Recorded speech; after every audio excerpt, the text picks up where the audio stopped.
اگر پاؤں صاف ہوں اور کوئی پاؤں کے اوپر مسح کر لیتا ہے تو ہم تو جراب اور چمڑے کے موزوں دونوں پہ قائل ہیں مسح کرنے کے، اس میں میری ویڈیوز ریکارڈڈ ہے. تو ڈائریکٹ بھی اگر پاؤں پہ کوئی مسح کر لیتا ہے تو اس کا وضو درست ہے.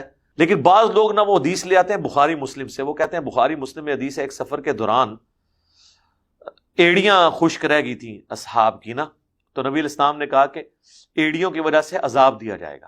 میں اس حدیث کی تعویل کرتا ہوں کہ سفر کے دوران جو بندہ ریگستان کے سفر میں ہے اور وہ وضو کرنے لگا تو اس کو پاؤں دھونے چاہیے، ایڑیاں اس کی خشک نہیں ہونی چاہیے، کیونکہ اس کے تو پاؤں گندے ہیں. وہاں پہ شیعہ بھی آپ کو یہ نہیں کہیں گے کہ ڈائریکٹ پاؤں پہ مسح کرو، وہ کہیں گے پہلے پاؤں دھو. تو اس کی تعویل ممکن ہے، ایسا کوئی مسئلہ نہیں ہے. ہاں اس پہ میں مانتا ہوں کہ اگر ہم ریشو کیلکولیٹ کریں تو 60% شیعہ کے حق میں پلڑا مضبوط ہے اور 40% اہل سنت کے حق میں، یا 30% کہہ لیں اہل سنت کے حق میں اور 70% شیعہ کے حق میں. تو جی موجہ مارو.